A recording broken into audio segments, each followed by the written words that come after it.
Guys, I think I manage. I think I manage with my recorder. Yes. So sorry. So sorry. If you will have your virtual assessment day, remember always be before time and be prepared. I'm so sorry for this technical issue. I don't know, but it's okay. It's okay. At the end of the day, I figure it out and you will have it.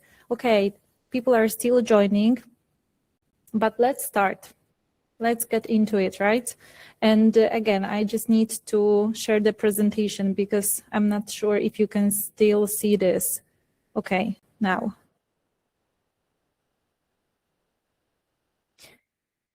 Just let me know, guys. Do you see the presentation? Yes or no? Yes, we do. Okay. Yes.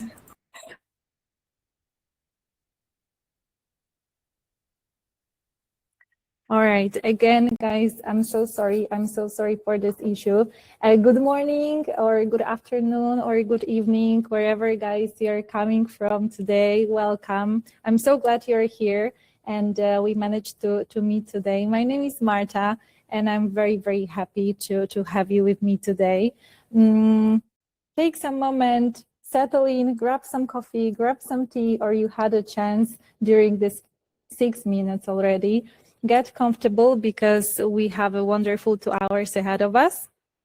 And if you would like to turn on your camera, please feel free, of course, but absolutely no pressure.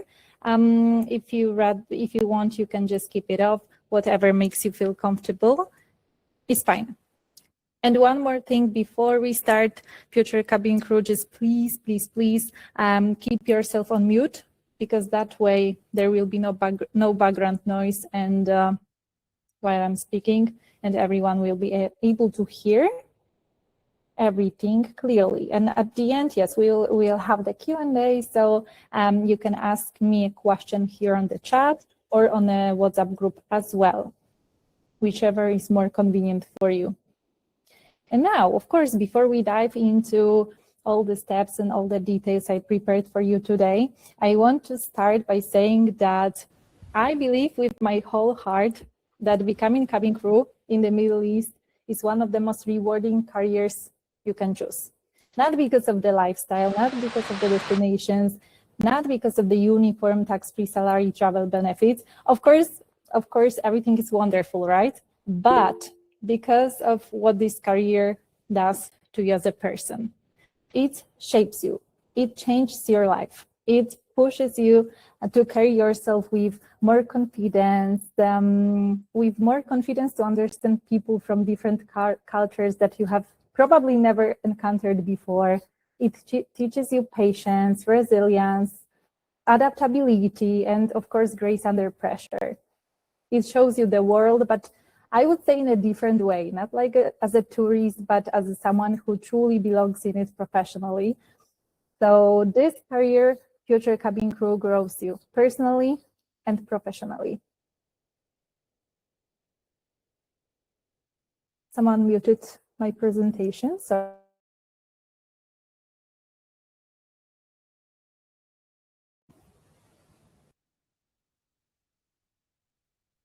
Do you guys hear me? Because I saw the notification that someone muted me. Okay, it's okay. Yeah, we do. Okay, thank you so much. Okay. Okay. So yes, this career is great in many ways. And of course, I want to be honest with you because you deserve that. Getting there is not easy, right? Because the airlines in this region are very competitive. They are selective. They have very strict requirements and high standards. But in my opinion, they should, because of course, they're among the best in the world. But here's what I want you to know, that with the right preparation, with the right mindset, of course, you will get the job. So I'm here today. I want to help you. I want to help you get closer to your dream.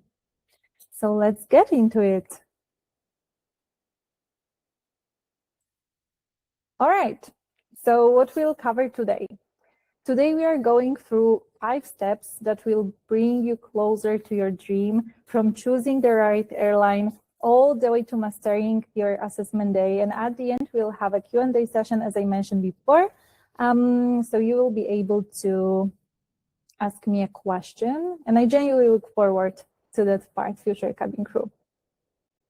And as I mentioned, we'll be together for up to 2 hours today. If you can stay for the whole session, that's wonderful. But if at any point you need to leave, that's completely okay, because I will make sure you receive everything afterwards. So you will not miss a thing. Okay. So as you can see, guys, 5 steps. Step 1, choose your airline. Step 2, build your confidence. Step 3, perfect your CV. 4, apply with confidence, then master assessment day. And let's start. Choose your airline. Future cabin crew, this is foundation. This is foundation of everything. Because the more information you gather about your company, the easier your journey will be. So from your application all the way to your final interview, you will be more prepared. The reason is simple, future cabin crew. When you truly understand the company, the airline, you can better understand why you want to join your company or airline, right?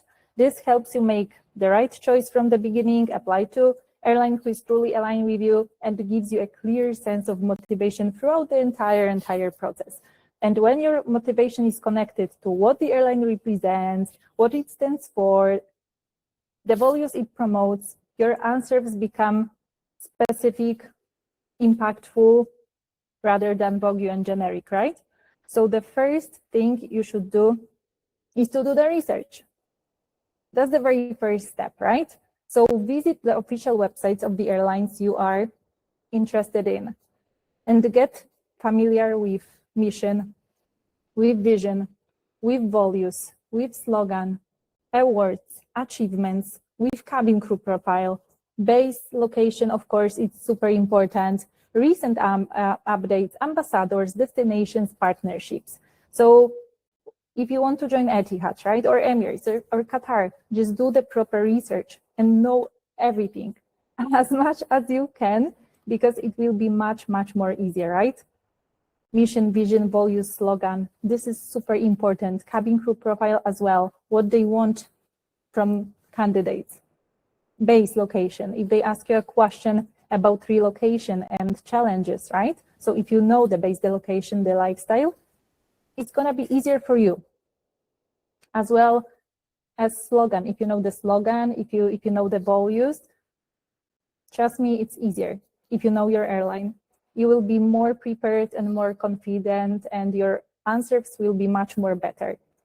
So everything you can learn about the airline, the more knowledge you have, the better prepared you will be. And at the same time, of course, guys, check the requirements carefully just to make sure that you are eligible to apply.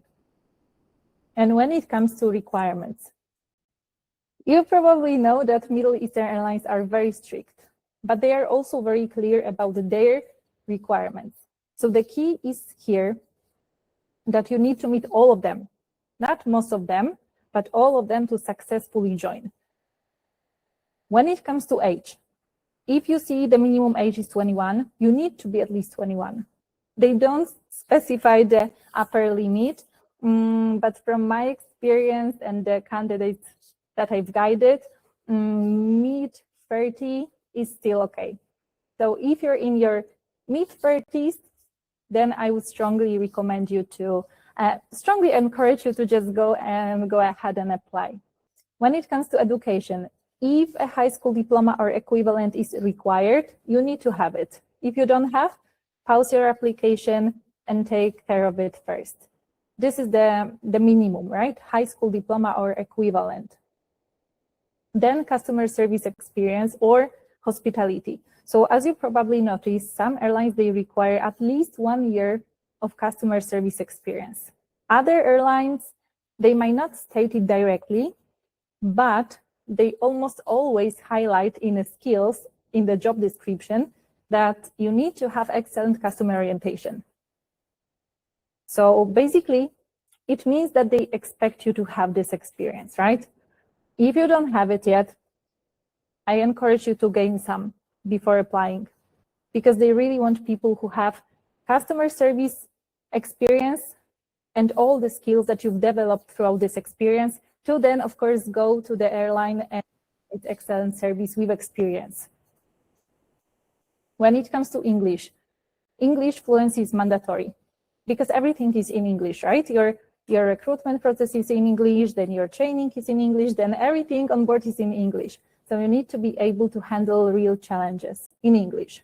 If you're not fully confident yet, there is a good news, of course. English improves faster with daily exposure. So do everything what you can to improve your English. Watch shows, listen to podcasts, read articles, speak out loud, right? Enroll to a course. Everything that you can just to make sure you feel comfortable speaking English, because this is important. Yes, practice your interview answers regularly and use every single opportunity to communicate in English. Because confidence always comes with familiarity, and the more you immerse yourself, the more natural it will become. Now, height and reach. If the requirement says, for example, that you need to be at least 160 or Etihad 163, right? Centimeters tall, or you have the requirement related to arm reach, minimum 212 centimeters, then you need to meet it, right? If you're slightly below the requirement, if you're, let's say, 158 and the requirement is 160, then there is always a way. You can improve your posture and maximize your reach. You can try stretching exercises. You can try yoga, right? You can just check the YouTube, free videos on YouTube and try just to gain a few extra centimeters. But if you are significantly below the requirement, you want to join the airline, the requirement is 160, you are 152, then consider exploring different opportunities, different airlines, because every airline has a different criteria and there is always another opportunity. So don't give up on your dream, just check different opportunities, different airlines, and let's go. Water confidence. Sometimes, guys, you ask me about water confidence. You need to know that if you see water confidence under the requirements, you don't have to be an expert swimmer, of course, but you need to stay calm in the water, to float, to handle life vest.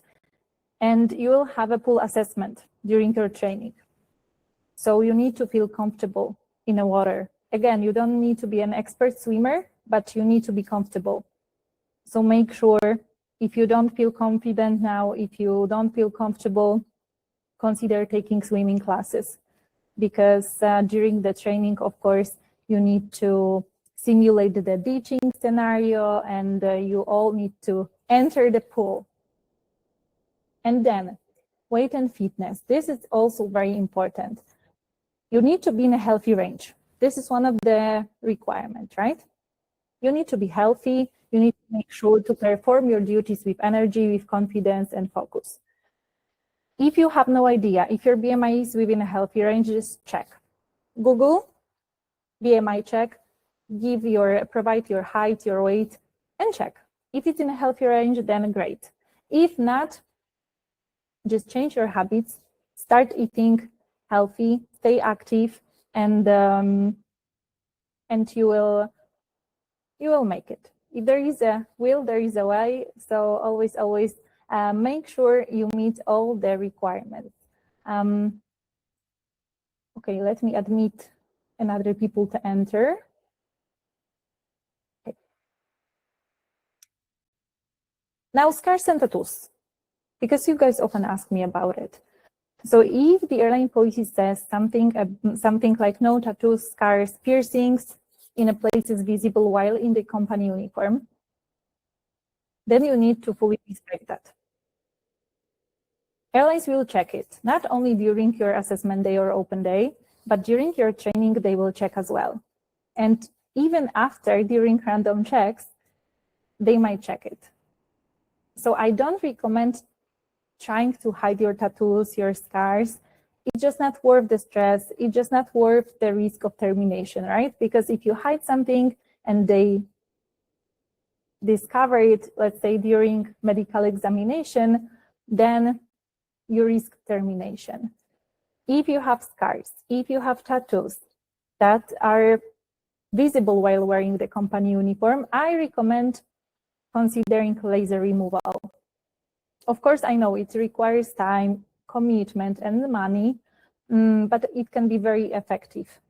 I personally removed acne scars on my face using CO2 fractional laser. So it could be an option for you as well. But remember, there is nothing you can do with the right preparation, determination, and mindset. So there is always a way to remove scars or tattoos. And when researching, of course, make sure to check the recruitment events, right? You will have them listed on the airline websites, and there are two main types of the events: open days and assessment days. You probably know that the open days are the walk-in events that don't require you to apply in advance.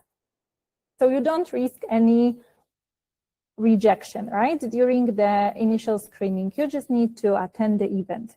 And then you have assessment days. These events, you need to apply before, you need to get invitation first to attend. In-person events, invite only.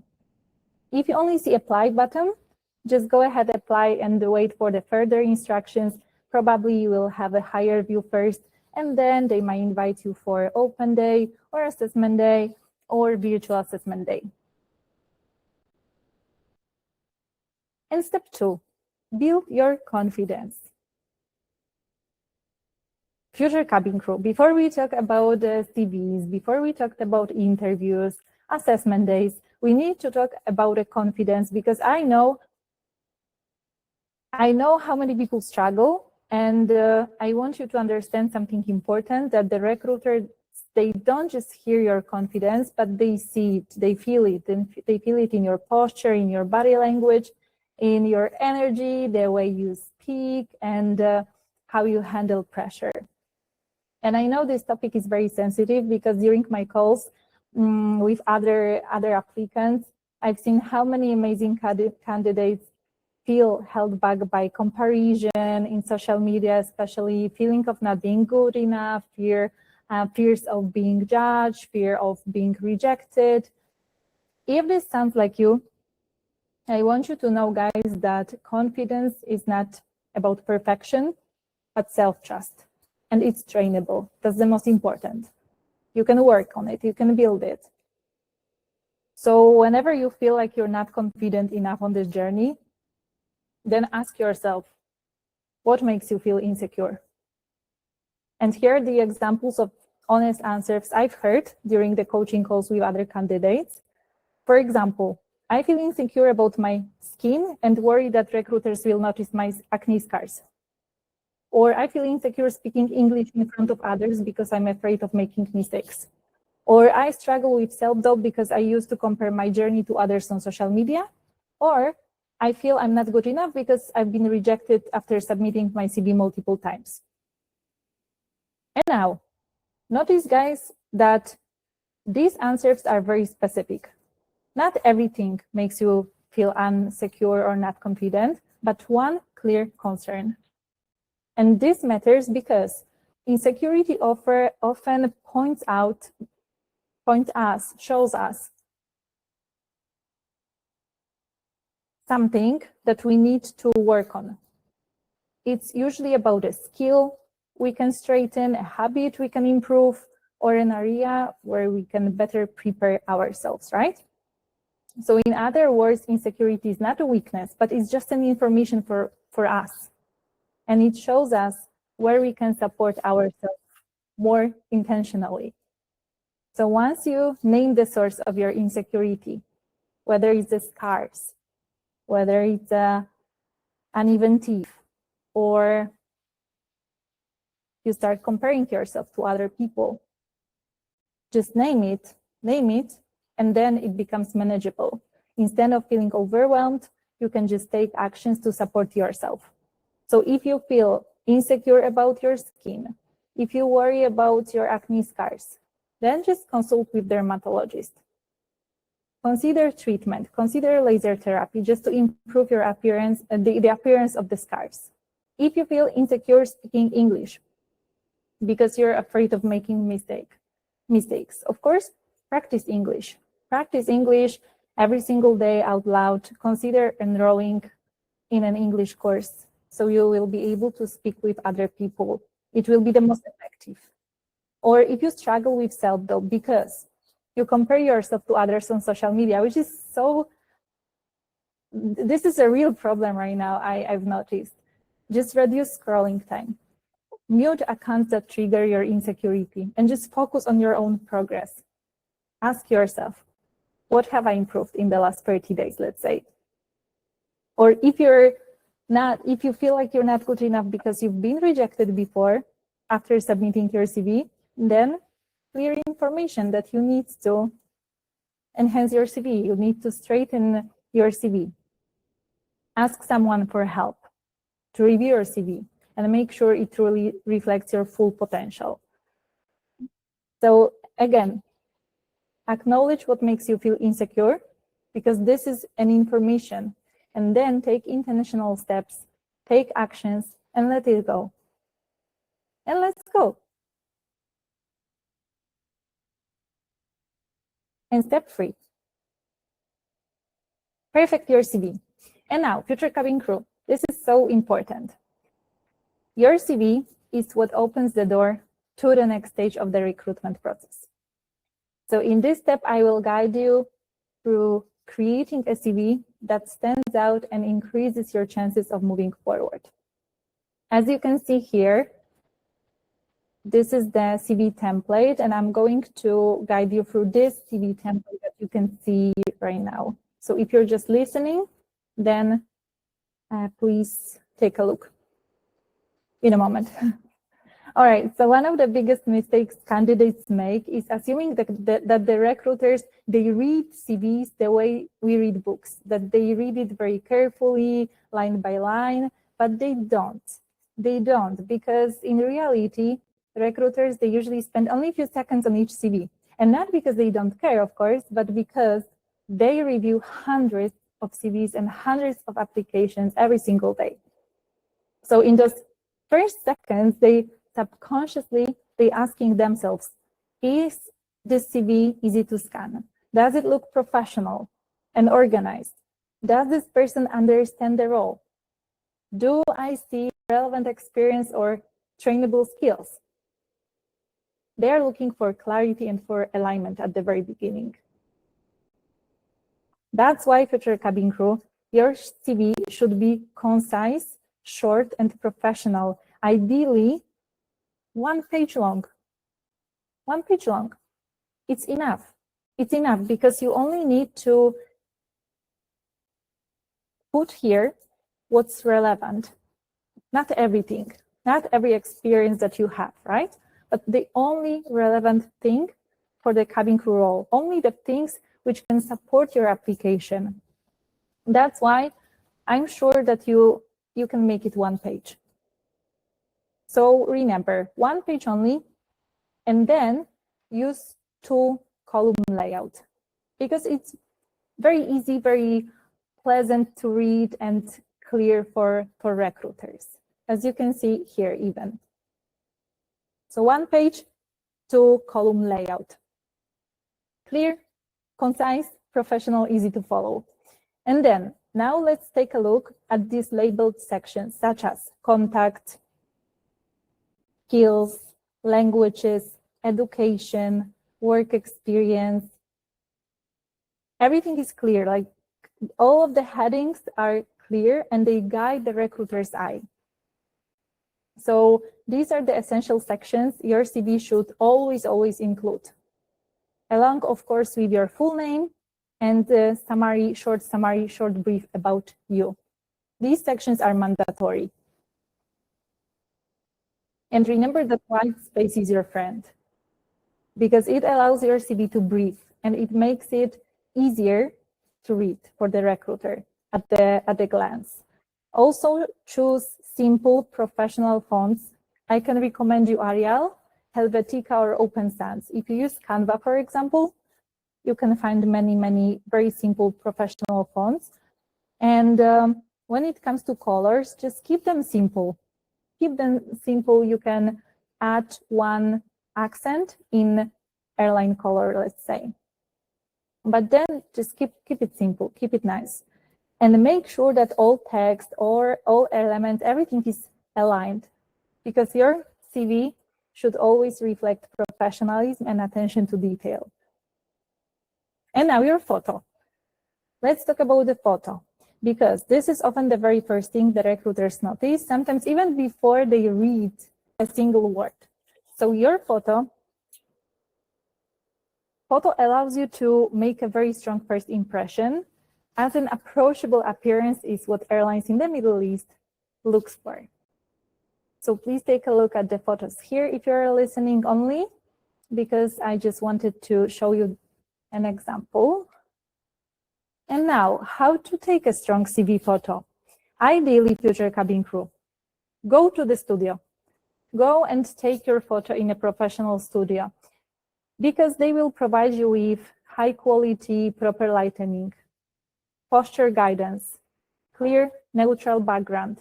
You can also use this opportunity to prepare photos for the next stage, for the application, for the entire application process, basically. So if you go to the studio and you take one passport size photo and one full-length photo in a business attire, of course, based on my experience with several Middle Eastern airlines, you will likely be well prepared for initial stages of your recruitment process. And previously, I was working also for European Airlines. So if you have one passport size photo and one full-length photo in a business attire, then you will be prepared for every airline in Europe as well. So yes, ideally just go and take your photos in a studio. And here are the examples of photos: passport size photo and full-length photo. And of course, remember, you need to look approachable. You need to smile. And yes, you can take a look at these photos, because these are the perfect photos, to be honest. Passport size and full length. Business attire, smile. Yeah, just imagine yourself in this uniform and present yourself like in a uniform already. And now, let's start tailoring your CV together. Let's start with the left-hand side. So as I said, photo. Include your photo here at the top. Then you should put your contact information. Include your phone number with a country code, your email address, your location with city and country. And it's also good to provide the recruiters with your date of birth and your nationality just below. And under, and now, skills. Skills must be relevant, not generic. So only future cabin crew include skills that are important for a cabin crew role. So excellent communication, strong English skills, customer service orientation, teamwork and collaboration, flexibility, adaptability, attention to detail, everything which is relevant, which again supports your application. And avoid listing skills that are not related to the role. Don't include driving license, for example, because airlines are not looking for a driver. They are looking for a cabin crew. So you can just keep anything like this, like Microsoft Word, Excel, and they don't really need this from us. And avoid words like friendly, positive, or hardworking, because these are not skills. They are just opinions. And now, languages. List languages you speak indicating your proficiency level, of course. So use simple professional descriptions: native, fluent, conversational, and basic. It's enough. It's really enough. So your native language is, of course, native, then English must be fluent, and then you speak Spanish. Let's say you started Spanish basic, right? So just use this simple but professional descriptions. And when it comes to education, list only your highest completed education. So include the degree, of course, include institution, location, and graduation date. Because there is no need to list every school you've attended. They will always ask you for highest certificate, highest education certificate. So you don't have to list every school you've attended from the primary school or kindergarten. Just focus on your highest completed education, because later on during your, it depends on the airline. Some airlines might ask you during onboarding process, some airlines before, about your highest completed education, highest diploma. And now, essential elements. Yeah, we are still here, but we are moving to the right-hand side right now. So of course, your name, and here, use full name exactly as it appears on your passport. Exactly the same full name here. And below, short summary about you. And here, you just need, this is the opportunity for you to summarize why you are the perfectly ideal candidate for this for the cabin crew role for this airline. If you have done your research, you already know what the airline is looking for. So now here in this summary about you, you need to identify those qualities in yourself and highlight them here. So here include your work experience, how many years, back it up with the positions, write something about skills that you've developed, and this contribution, enthusiasm about joining the airline. Short summary about you. And work, sorry, I need to drink water. Okay, now let's move on to the work experience section. Before we move on to describing your work experience, future cabin crew, let's first talk about how to properly structure this section. So as you can see here on this example that I prepared, each role should include the following elements: your job title, start and end date, or start and end dates, or present if you currently work in this company, company name and location, and just brief job descriptions written as a bullet points to make sure everything is clear. So remember about these elements, because it really looks very professional if you cover everything: job title, company name, location, and dates. Dates are important, especially if you're going for an assessment day with Emirates, because they might ask you during the process before your final interview just to sit down and write down on the piece of paper all the positions you held and dates, like the exact month, and then month and year, from to. So just make sure month and year. And now let's talk about how to actually write your job descriptions, because most candidates describe their jobs like this: bartender, served drinks and beverages; customer service agent, answered phone calls; shop assistant, assisted with purchases; waitress, cleaned tables and served food; nurse, distributed medications and worked with the team. And now, these bullet points don't work well, because they only describe tasks. So first of all, these bullets are very easy to overlook in ATS system because they don't include keywords. And second, they don't stand out to recruiters. Because tasks are obvious, right? Tasks explain what you did, but not how you did and the value you added, how you treated your customers. These bullet points are very weak. They are not good enough for the world's best airlines. So to write strong job descriptions that first of all, pass ATS systems and don't get overlooked by recruiters, don't just list tasks, but expand your bullet points and show the value you added to your company, your passion, your enthusiasm, and the behaviors that you demonstrated. So for example, don't write down served customers, but write down something like delivered an attentive and professional dining experience in a fast-paced environment, ensuring customers felt valued and welcomed.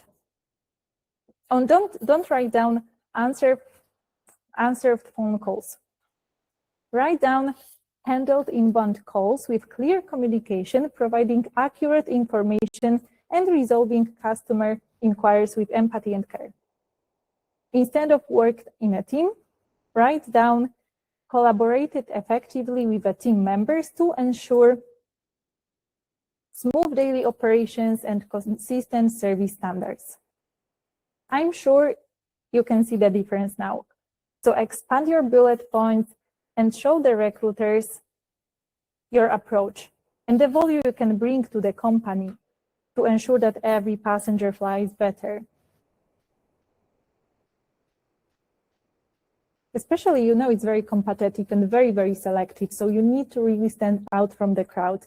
And CV is the very first thing that the recruiters see. So make sure it's good enough.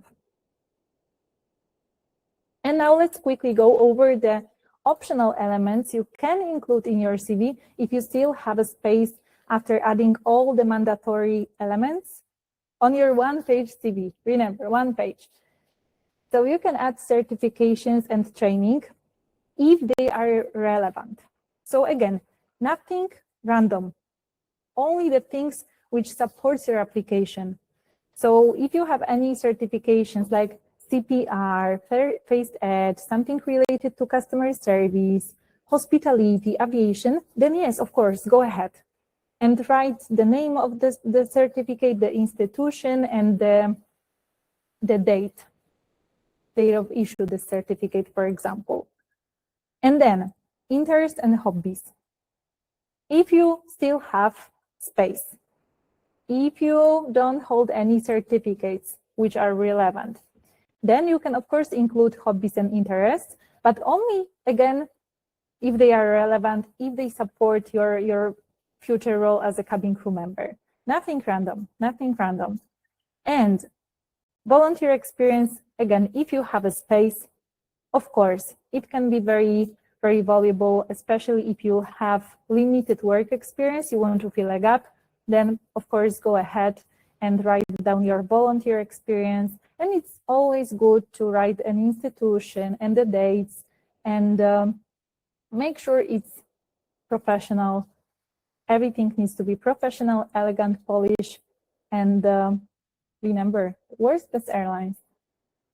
Yes.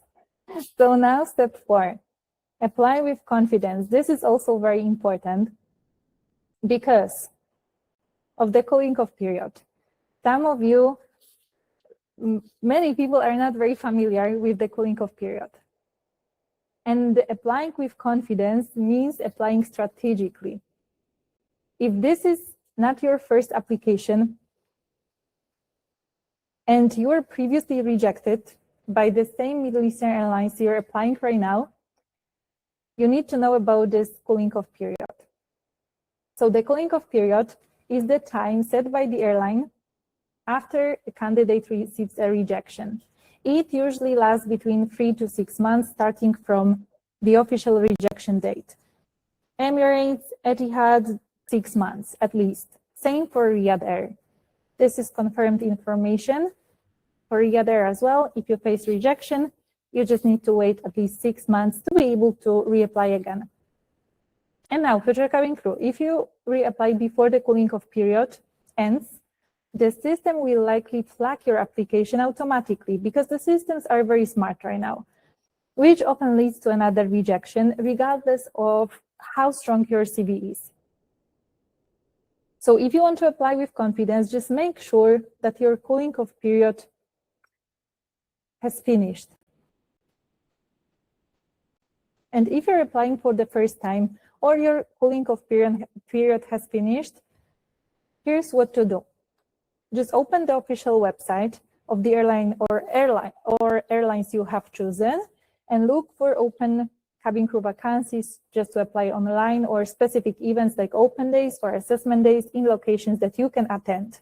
Because of course, you can attend any event, not only the event that is in your own country,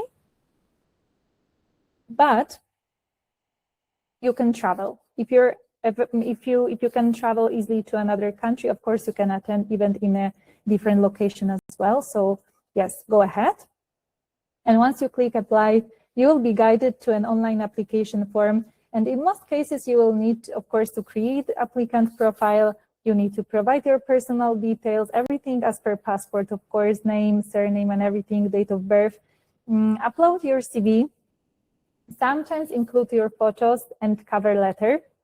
And even if certain documents like photos or cover letter are not marked as a mandatory, I strongly recommend attaching them just to stand out from other applicants and present a clear, complete and professional application. So even if it's not mandatory, just treat it as a mandatory because they will appreciate it.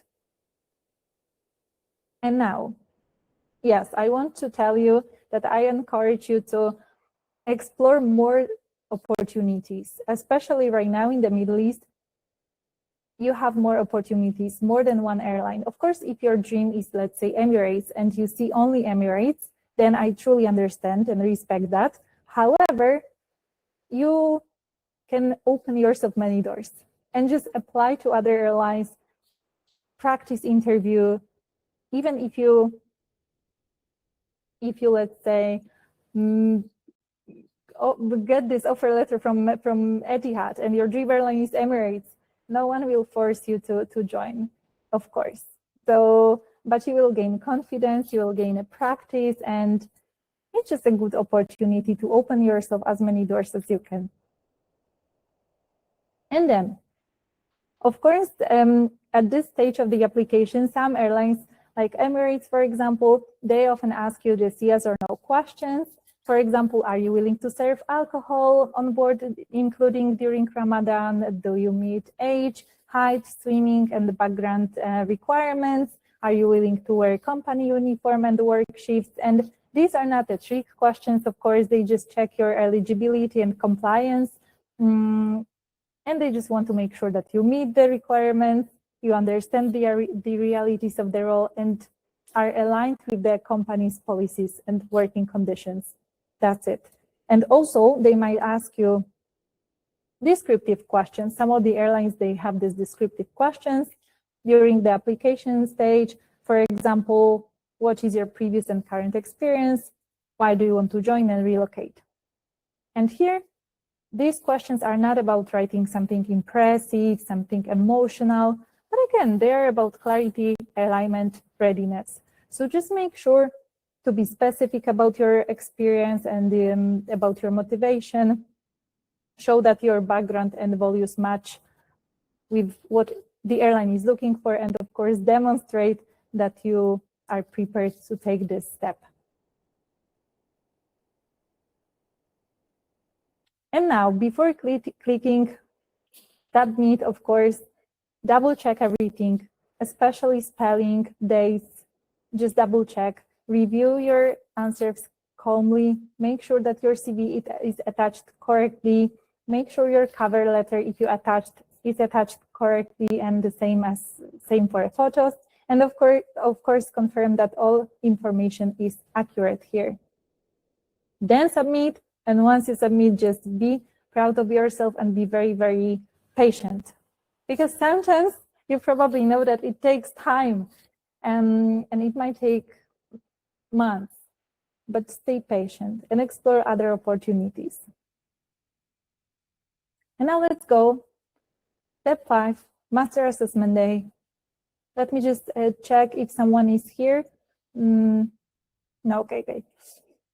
So Master Assessment Day. And in this step, I will guide you through 10-step assessment day checklist. I will show you in the next slide the 10-step assessment day checklist, covering every stage of the process. From the moment you start preparing at home to the final interview, so you can walk into that assessment day feeling exactly this way, prepared, calm, aligned. I want also to clarify something important here. Assessment day and open day, they follow the same structure, the same stages, the same structure. So basically the activities, the evaluation criteria, interview questions are the same. But to keep things simple, clear, I will just use the term assessment day throughout the entire webinar, but open day, assessment day is the same. In terms of structure and stages. And also please keep in mind that Middle Eastern Airlines use very similar assessment structures, activities, and questions as well. So this knowledge will be useful across all of them. So assessment day, open day, this will be useful, and any airline in the Middle East because it's similar. All right, so this is 10-step assessment day checklist, and I will guide you through everything here.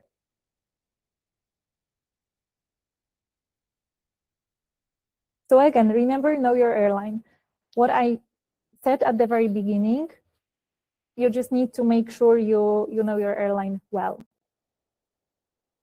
Understand mission, vision, slogan, awards, achievements, cabin crew profile, base and location, recent updates, fleet, destination, partnerships, everything you can learn about the airline, because again, it will help you to understand.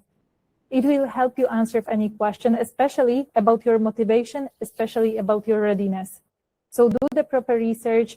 This is a foundation, and yeah, this is very, very useful. Slogan, values like respect, passion, unity, safety. Slogan, for example, fly better, achievements, awards, world's best airline or world's safest airline like Etihad, or Qatar was the best airlines in the world 9 times. So you just need to know these small touches about airline you're applying for. You need to know the base. You need to know the lifestyle in the base. You need to know the ambassadors, especially for Emirates, know ambassadors, destinations as well, partnerships. Yes, everything is very, very important because it will help you answer this question about your motivation and readiness. Very, very useful. Know your airline. Read as much as you can. And then, after you do the proper research, after you know your motivation, and your motivation is not generic, but you really know your airline and you are able to tell me why do you want to join Qatar, for example, with these small, tiny touches about why Qatar, you just need to make sure, okay, remember mission, vision, value, slogan, everything, you just need to know. So you know your airline. Okay, this is the first step, you know everything. Then second, it's all about you, because second step in this checklist is align your strengths. So now, if you know your airline, if you know why you want to join Qatar or Emirates or Riyadh Air, you know the base, you know the awards and everything, reputation in the industry is super important, then you need to focus on you. It's important because if you identify your strengths and you align your own strengths with what you already know the airline is looking for, then trust me that the answers will come to you naturally. So if you know your airline, if you know what they're looking for, and you identify in yourself these specific things, then you will really have a strong answers. Because the truth is, future cabin crew, airlines don't hire candidates to only fulfill our dreams. They hire us, they hire people who can bring value to the company. Remember, please. So if the airline values, let's say, customer service experience, find it. Yeah, identify with yourself, within yourself, and show how your experience can bring this value to the airline. So for example, if you worked as a waitress, it equipped you with strong customer service orientation. And because of that, you can now take care of the passengers, deliver excellent experiences for them. You know what I mean? This is super important because if you have experience as a waitress, if you've developed skills that the airline is looking for, and you can provide excellent service to passengers, the airline can benefit from it because the customers will come back. And the airline has reason to hire you. So that's very important. Take a look at your CV and ask yourself which experiences have equipped you with abilities that you can bring to airline and provide excellent service. So the passengers will come, become loyal, airline will benefit, and everyone will be happy. This is important. If you do this properly, if you know your airline, if you know what they are looking for in the cabin crew, what's their reputation, what they are focused on, and you find it within yourself, and you show the recruiters that, okay, I can bring this, that to your company because I have this, that. Trust me, you will be the strongest candidate in the room. So think about your experiences, work experience. Think about the countries you've lived, the languages you speak, and how airline can benefit from it. And focus on it. Yes. Align your strengths. Know your airline, align your strengths. Super important. The answers will come easily to you, naturally. Now, after you know your airline, after you know why you're the strongest candidate in the room, you need to prepare your documents. So before your assessment day, always refer carefully to the airline's invitation email. For assessment day, they will send you invitation email. Or if you are going for open day, of course, you might find the information on the official website. And yes, on the official website or email. This is where you will find essential details about the documents that you need to bring and the format, of course, of the documents, whether they want you to bring digital form or physical. So always just double check and prepare, keep all of the documents neat, organized, and easily accessible, because recruiters, they really do pay attention to detail. So make sure, again, as always, everything needs to be neat, organized, easily accessible, perfect, polished. Yes. And now, dress elegantly. Dress elegantly, because before attending, of course, the assessment day or open day or virtual assessment day or your higher view, you need to follow the dress code guidelines, airlines dress code guidelines, exactly as stated in the invitation or on the website. Some of the airlines, like Etihad, for example, they will send you before your assessment day, they will send you dress code guidelines. Emirates, they have a dress code guidelines on the website. Qatar, for example, they only had the description what to wear without any image.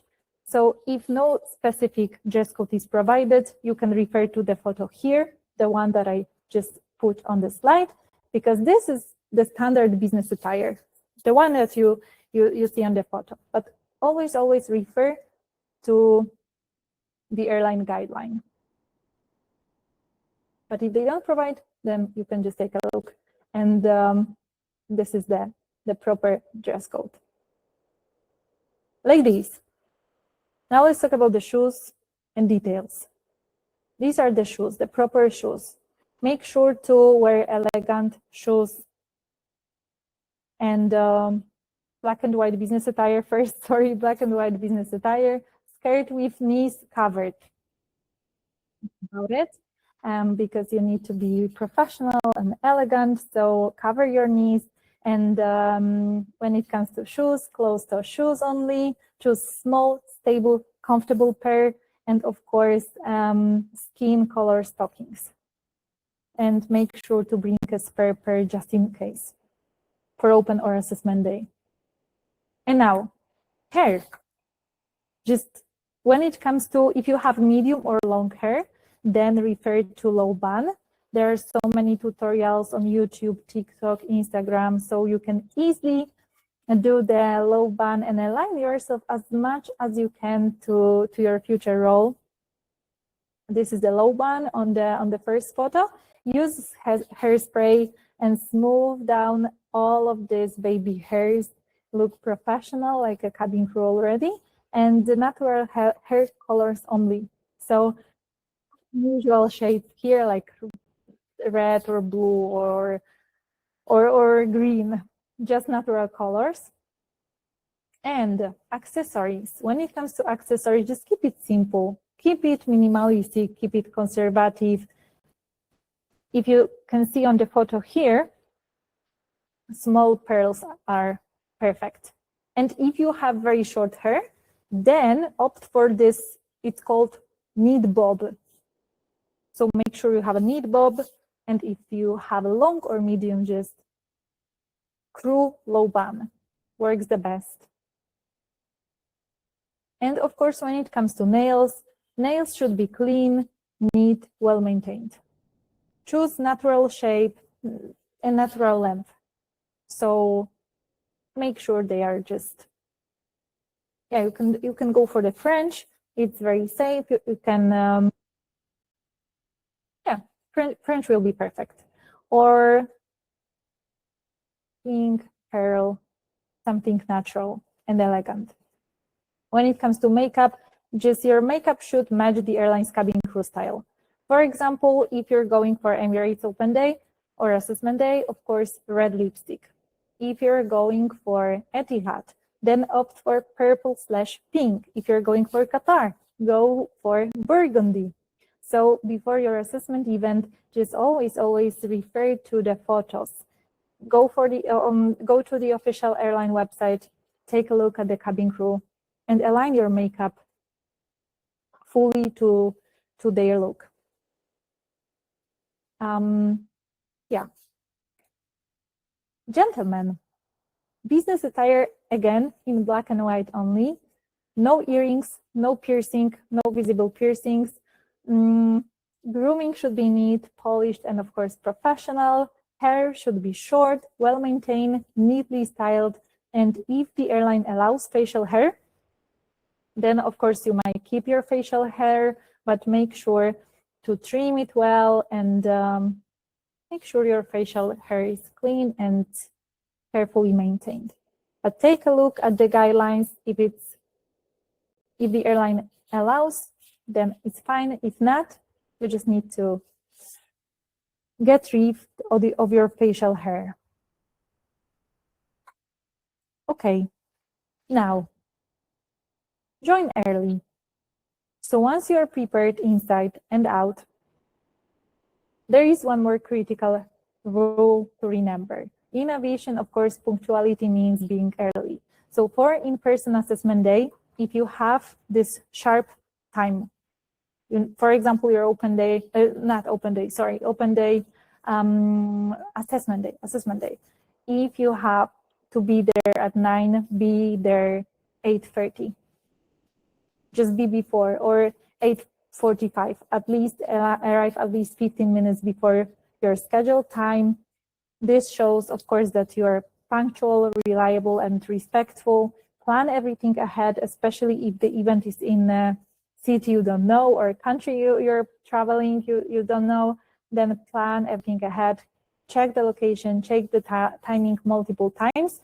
And the same for virtual assessment day. You just need to join the meeting before, make sure everything is working, your camera is working, your microphone is working, your device is charged. Everything needs to be prepared. As for open days, it depends. For Etihad, for example, there is no sharp time. you just need to attend between 9 to 5, for example, for a CV drop event. So everything is usually on the airline website or invitation after you apply for an event. But just be early always. Yeah, now, mind your body language. This is also very important, future cabin crew. So from the moment you enter this room, from the moment you enter the hotel lobby, you're being observed. So every single step you take, every gesture, every facial expression, it contributes to your overall presentation. So the recruiters will observe you at all times. That's why it's very, very important to be aware of your body language, to carry yourself with calmness, professionalism, and confidence at all times. So the key elements to focus on are, of course, your posture, your smile, and your eye contact. This is very important. So when it comes to posture, remember, back straight, shoulders relaxed, chin neutral. Remember to smile, really. They pay attention. They want to see you're smiling. They want you to have this warm, friendly expression. And don't play with pens, with your hands. Don't play with your hair. Don't play with objects. Don't use your phone, of course. Make sure you look elegant. Again, imagine that you are already in this uniform. You're walking, you're at the airport, and everyone is looking at you. So keep that posture straight.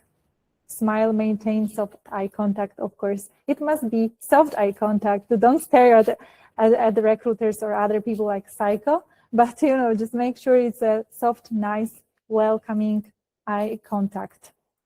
Just imagine yourself greeting your passengers on board with nice, soft smile. And bring, of course, the positive, good energy, because they can feel your energy and they mirror your energy as well. Okay, mind your body language. Now, CV drop and checks. So now it's time to bring everything together. You know your airline, you know why you're the perfect candidate for this airline, for this position. You've prepared your documents, you arrived early without rushing, you're maintaining this calm, positive body language, of course, and you're walking into this room for the very first stage of your assessment day, which is often CV drop, and often accompanied by height, reach, tattoo scar, and birthmark checks.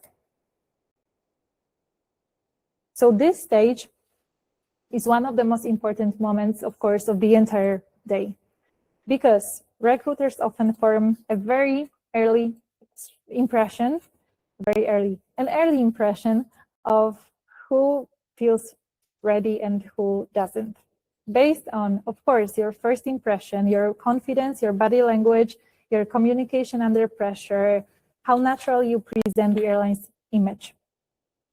So these are the very first things that the recruiters notice. Think of CV drop as your first performance, because this is not about your CV, to be honest. This is about you, your very first impression. So at this stage, at the CV drop stage, recruiters usually ask at least one question. They might ask you, of course, one question, two questions. It depends on how many candidates will be there, and it depends on the flow. So at least, let's say, one question. Questions are related often to your work experience, to your motivation to join the airline. For example, the standard frequently asked questions here: please introduce yourself, tell me about your work experience. This is very frequently asked question. Or why do you want to become cabin crew? Or why do you want to quit your current job, especially if you're a cabin crew working for another airline right now? Most probably they will ask you, why do you want to quit your current airline or current company and join Emirates or Etihad or Qatar, let's say, or Riyadh Air.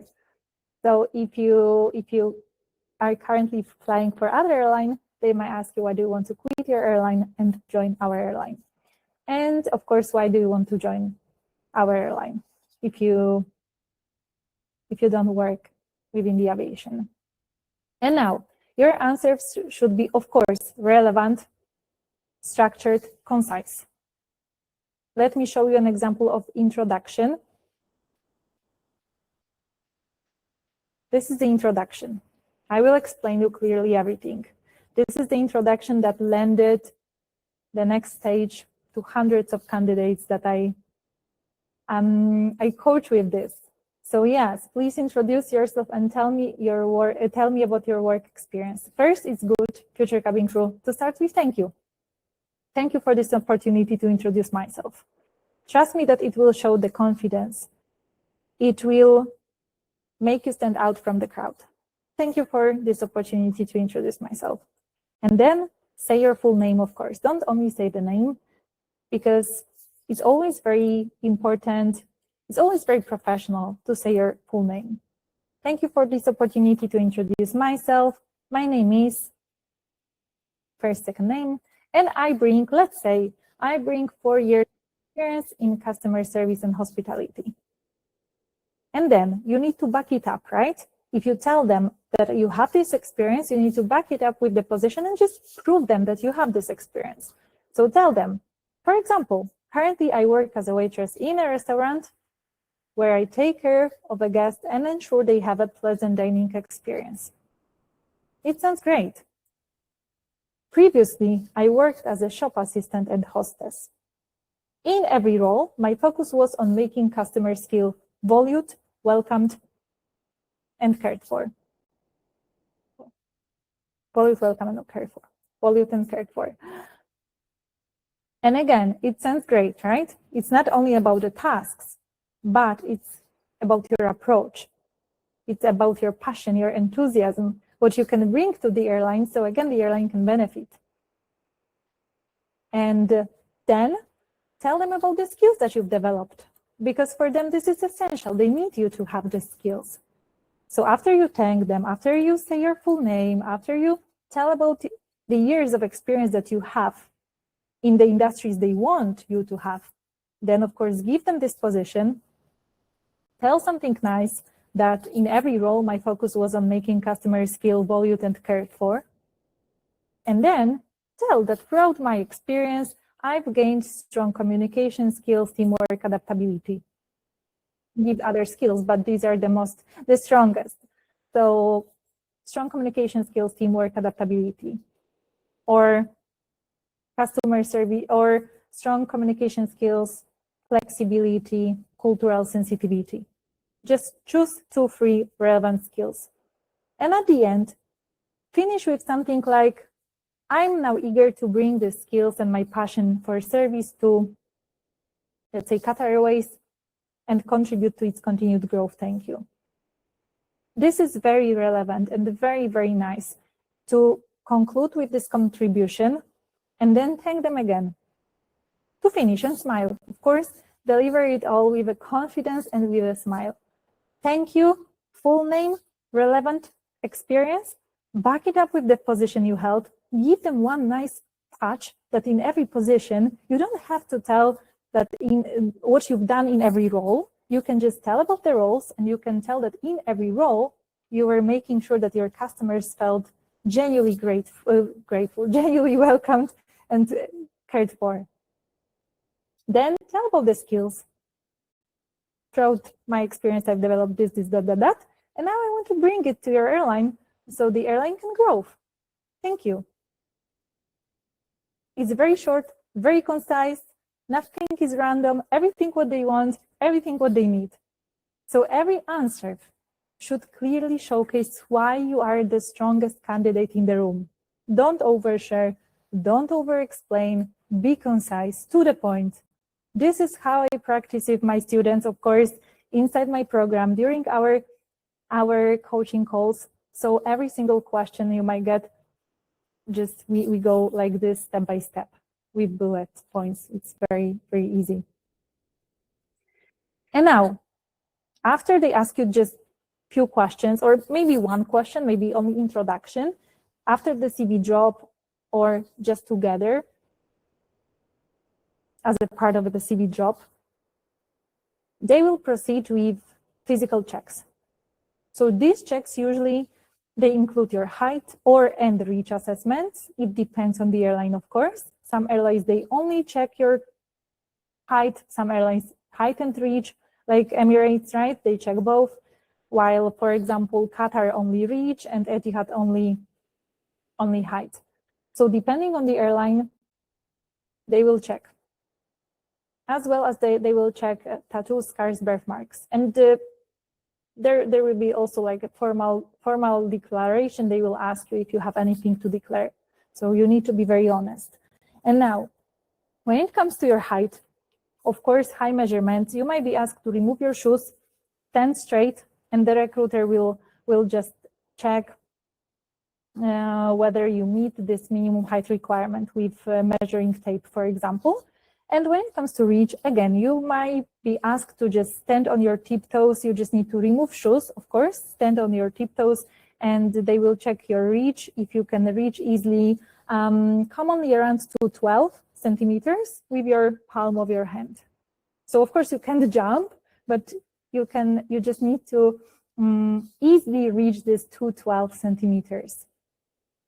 And then after the height and reach test, recruiters might also ask you to show your arms. They will briefly check your arms. For ladies, they will, of course, check your legs. They will quickly take a look at your neck, at your face to assess any scars, tattoos, birthmarks. And this is done to ensure that nothing is visible while wearing the airline, the company uniform, of course. You may be asked to declare anything, any marks if you have them. So please don't hide, don't lie. It's not worth it. Really, it's not worth it. All of the stress, risk of termination. Just don't lie. If you are there, open day, assessment day, if you have the stage, if you are uncertain whether your tattoo, scar, birthmark is acceptable, you have tiny scar or barely visible, let's say faded tattoo or a birthmark in a borderline area, then just ask recruiter politely, don't hide. Because it's, again, not worth stress, embarrassment, and just possible termination after they discover it later. So don't lie, don't hide.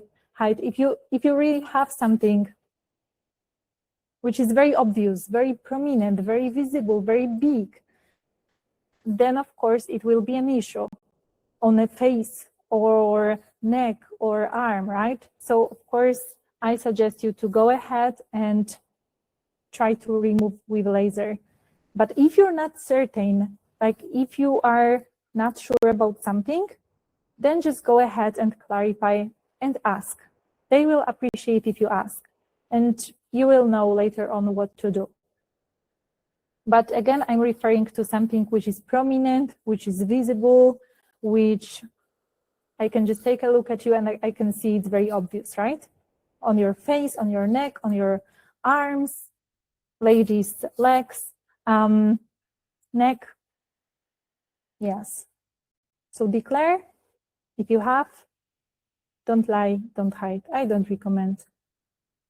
And then, yes. Then the group discussion. After your CV job, after the physical checks, usually you will have the group discussion, right? So you will be placed in a small group and you will be asked to solve a task within a limited time frame, of course. The scenarios are usually related to in-flight situations and are designed to test how you think, how you communicate, how you interact with other people under pressure. So the key here in the group discussion is not to have a perfect answer, but the key to group discussion is how to manage, how to find yourself in this group dynamic, how to handle interactions under pressure. So the recruiters are observing you, whether you are a natural team player who takes initiative while politely including others in the conversation. This is what matters, to be honest. So here are 8 tips from me on how to handle this effectively, no matter which scenario you get. Because it really doesn't matter which scenario you will get. You will handle. You will handle the scenario. The scenarios are really easy, but you need to make sure how you behave, how you interact with other people. So take initiative. Take initiative, volunteer for a role. This is very, very crucial, very, very important. Take this initiative. Show the recruiters that you participate, that you contribute. Find yourself a role, responsibility within this. Volunteer for a role, be a timekeeper, for example, note taker, be the person who read the scenario aloud, or be the person who summarize the scenario. Or at the end of the discussion, just summarize everything, summarize the answers. Create connections. Make this eye contact with your colleagues, smile to them, remember people's names. If you remember people's names, this will immediately elevate your presence. So if you, by any chance, even one name, you remember even one name, then just use this. Use this as your advantage because it will really help you. Listen actively. So while others are speaking, of course, nod to show that you're following, you're understanding, you're present, and face the people. So of course, face all of the people, and use supportive language. So be very kind, polite, respectful. Appreciate other ideas. Say something nice, like, "Oh, I appreciate this idea. Oh, I like what you said. That's a great point. Maybe we can consider also adding this and that. May I add this or that? May I suggest this and that?" Don't give orders, but ask these questions and use supportive language. So appreciate others and their ideas, and don't overthink the solution. Really, it's easy. Scenarios will be easy. Don't overthink. Focus on universal values: safety, care. No need to overthink here. Be respectful. Give others a chance to speak. Don't overshadow others. Don't try to steal the show. And encourage others to speak. If you see someone is quiet, shy, withdrawn, then just encourage others to speak. And while presenting, present the answer on behalf of the group at the end. If the recruiter asks you, for example, to present, then as a group, we discuss and agree that and give the answer.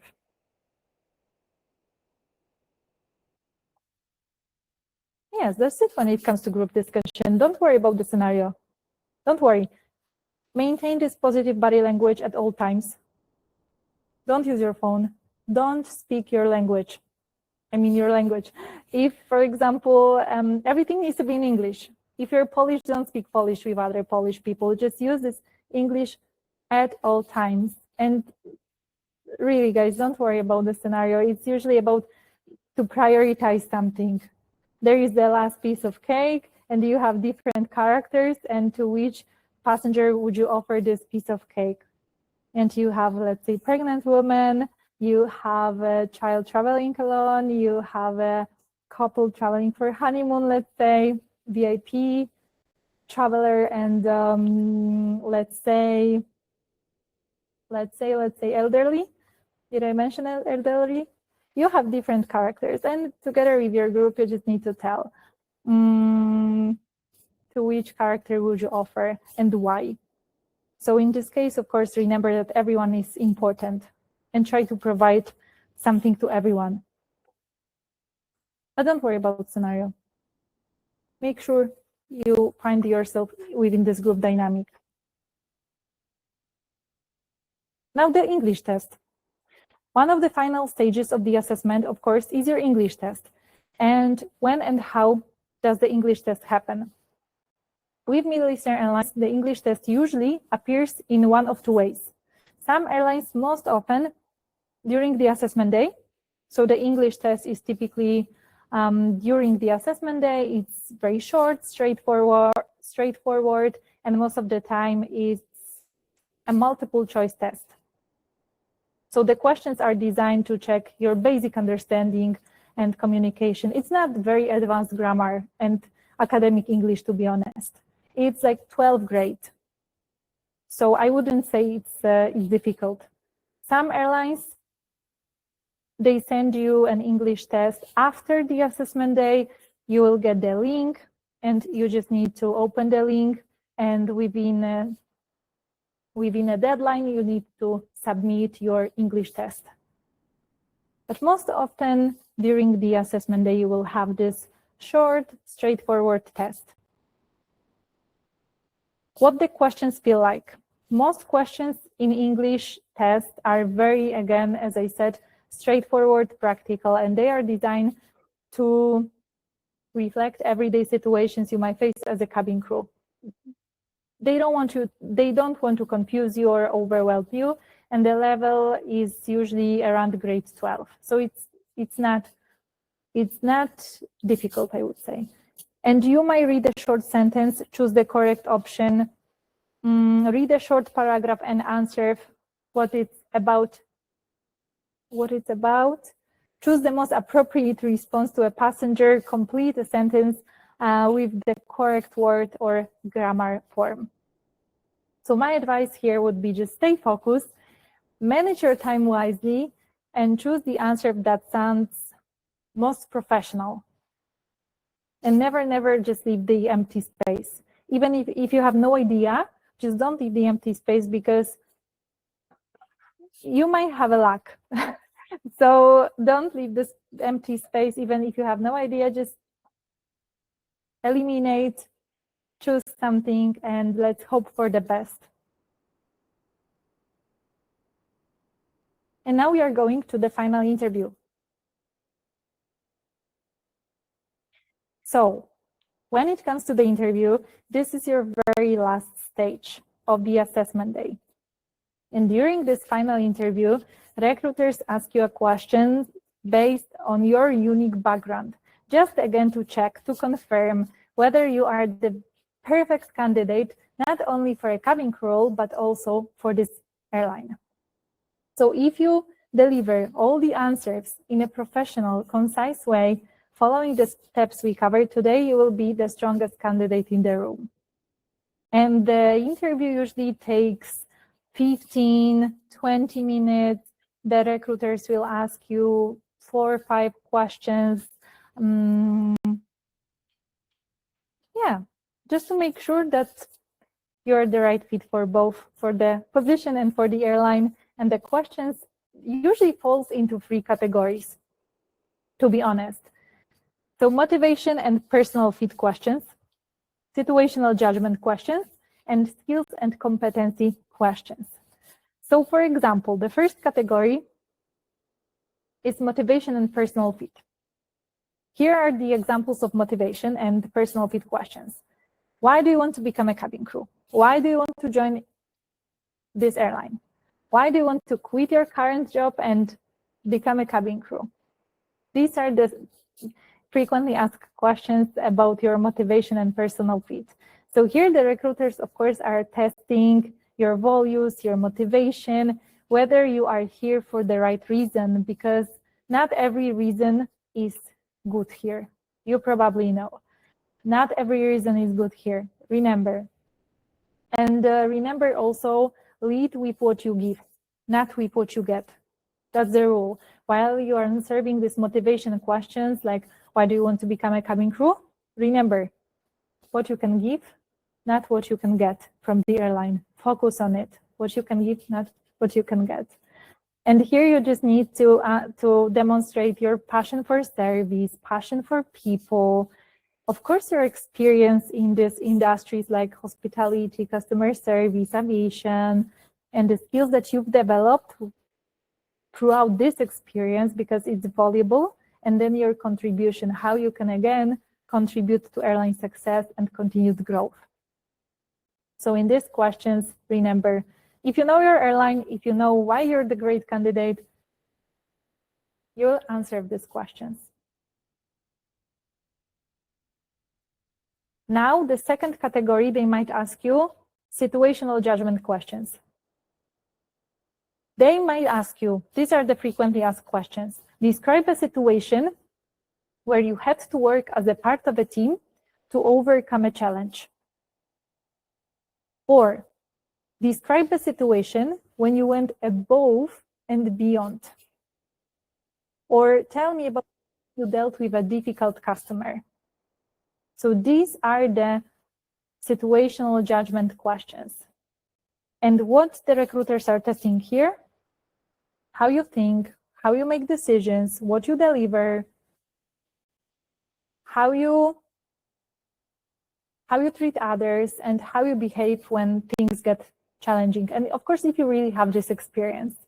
So here, remember that answering these questions, you just need to provide a specific example, specific situation. Don't be generic. But if they ask you, describe a situation, or tell me about the time, you need to be very, very specific. So always provide this example if they ask.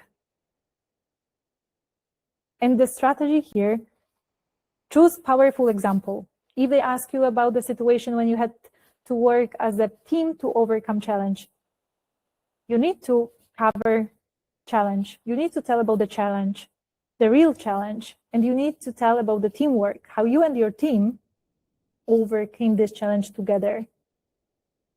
So give them one specific example when you and your team, because of teamwork, collaboration, communication, task division, overcame challenge at work. And use STAR method. You probably know STAR method, situation, task, action, results, because it will make your answer very clear, easy to follow, and concise. Try to deliver just deliver your answer within 60 seconds, because again, there is no need to over-explain, complicate your answers. Situation, task, action, results. Give them situation very briefly about the first question. Describe a situation when you had to work as a part of a team to overcome challenge. So give them brief situation when, where, what happened. Task. What was your goal? What was your responsibility at that time? Then actions. What you and your team done, and the result that you overcame this challenge. So briefly about the situation, your task, then actions, what you and your team done to overcome a challenge, and at the end, the result. The result needs to be always very positive. Of course, that challenge is gone. You turn challenge into great experience for everyone. If they ask about the teamwork, tell about the teamwork. And then, yes, describe a situation when you went above and beyond. Again, give them one situation when you really did something extra special for your customer. You took initiative without being asked. You went above and beyond. Something not usual. It can be very small, but impactful. Something small that made a big difference for your customer. And then about how you dealt with difficult customer, you need to provide them with strong example when you had this dramatic customer. And again, situation, task, action, result, describe it, keep it concise, and make sure you handle difficult customer. You turn negative experience for your customer into positive one, and your customer was grateful, truly satisfied with how you approach it. So here are some, and now the first category, skills and competency questions. And here are some examples of the questions that you might expect. What are your strengths and weaknesses? Why do you think you're a better fit for this role than other candidates? Or another example, why should we hire you? So what recruiters are testing, asking you this type of questions? Of course, they test your maturity, your self-awareness, your professionalism, clarity, confidence, whether you truly understand what this airline needs, if you really have it. So remember here, know your airline, know yourself before you walk into that room, and be very specific. Never be generic. connect everything directly to what the cabin crew roles requires. Keep it concise, keep it short.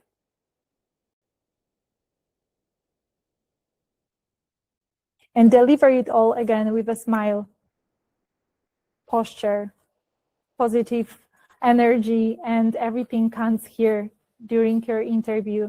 So walk into the room, carry yourself with a smile, and just go for it. And now let's take a moment and recap what we covered today very, very quickly. So we went through the 5 steps. Step 1 was airline selection, which I hope you now understand that this is the foundation that everything else is built on. Then step 2 was about the confidence, and I want you to remember, of course, that the confidence is not something you either have or you don't have, but it's something you can build. And step 3 was about your CV, and I told you about the cooling off period. It's always good to wait, and it's always good to use this time wisely, apply with confidence, and apply strategically, and apply to different airlines if you're open for it, of course. Step 4 was about, no, sorry, step 3 was about CV. So we went through the perfect CV, the perfect structure, the perfect photo, and essential elements, mandatory elements, as well as optional, and the 4 about the application. And then the last one was about the assessment day with the assessment day checklist. So we covered every stage from arrival to the final interview. And now before we go to the Q&A, of course, future cabin crew, before I answer your questions, I want to tell you about my program very quickly, because I really want to address your questions. So of course, today during this 90 minutes, I was trying to give you as much information as I can, information I gained through my own story of 4 rejections, as you probably know from my experience and from experience coaching aspiring cabin crew for over 2 years now. So I have helped hundreds of aspiring cabin crew earn their wings. I have reviewed hundreds of aspiring cabin crew. And I can honestly say that the majority of people I guided are now flying for different airlines in the region. People from different backgrounds, different nationalities, people who once struggled with rejection, kept delaying their dreams, and they reached a point where they when they were so tired, they contacted me and they just came for guidance. And maybe you saw on my Instagram, as I often post a story about my candidates. Recently, I posted about Nida from Indonesia or Nayani from Brazil. They both recently made it to Etihad Airways. 2 years of flying. Or Pavlo from Ukraine. He received the offer letter from Emirates, Etihad, and Qatar Airways, and eventually he went for Etihad. Or Julia from Poland. She faced rejections with Emirates and later made it to Qatar Airways after we met and prepared. The same happened with Sofia. Recently, I posted from China. She faced multiple rejections with Emirates before our meeting, and then later she successfully joined Qatar. Christina from Macedonia, she prepared with me for her assessment day, and she just texted me that she received the date of joining for Riyadh Air for June 7, or Angela from Peru, or many different people I post. I'm sure that you guys follow on Instagram. So almost every day I receive messages from someone who has earned their wings, and really everyone come with something. And then trust me that they achieve their dream. And I truly hope that today's webinar, Future Cabin Crew, gave you some knowledge, of course, but that knowledge without execution is just an information. So information alone doesn't close gaps. What closes gaps? Feedback, practice, of course, someone who has been through this and know how to prepare who can tell you the feedback, who can correct you and just be by your side. So that is the piece that most people who spend months preparing on their own are still missing. And that's why I created recently Cabin Crew Mastery program, which covers 40 plus video training modules. 6 modules. In every module, you can find real examples, proven strategies, interview answers that have helped hundreds of candidates succeed. 40 plus editable worksheets and resources to help you practice at your own pace while you're watching these videos. You do editable worksheets, you answer the questions, you practice English, you have your own checklist, CV and cover letters, templates, and many, many more useful materials designed to help you stay motivated throughout the process and organized. And of course, 6 private one-on-one coaching calls with me, 60 minutes each, to give you personalized guidance, feedback, interview practice. So we cover everything that you need, especially to make sure that you are confident enough to go there and to face every question and to give strong answer, if not generic. And of course, you will have the group calls with other amazing candidates where we practice real scenarios, which you may encounter during your interview, and real activities, English as well, because everything is in English. We share tips, insights, and we support each other, and it's great. And also you will get access to private community with recordings of our group calls and exclusive preparation materials, as well as 24/7 WhatsApp support, especially during stressful assessment days. You can just send me a voice message or call me or just text me, and I'm here for last minute advice or guidance or reassurance. And the goal is simple here. If you join my program, I'm here with you throughout the entire journey to keep you stop delaying your dream, to unlock your full potential, and to help you finally get your wings, the lifestyle you dream about. Because you don't have to do this alone and keep paying the price of staying in a place where you don't truly feel you belong. So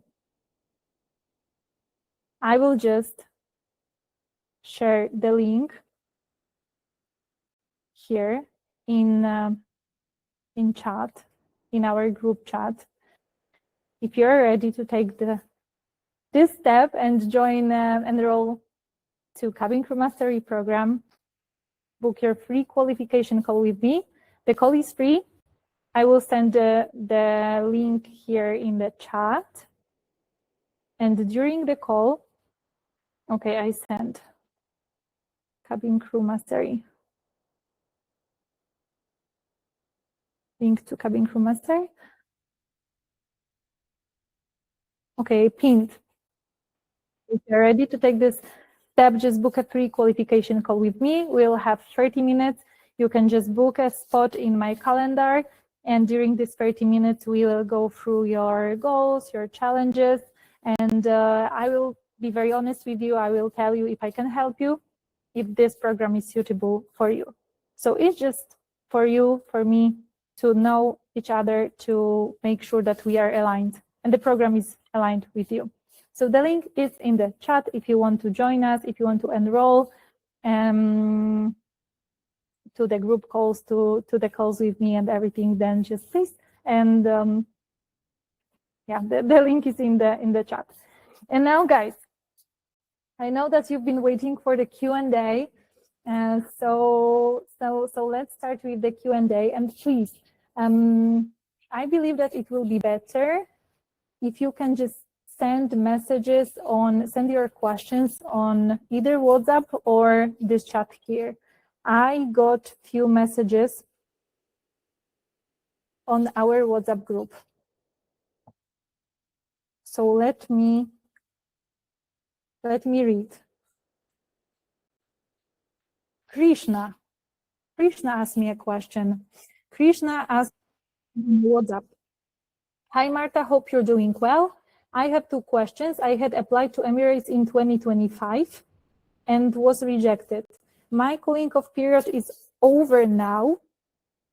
but whenever I try applying for new India vacancies, it still redirects me to my old application page.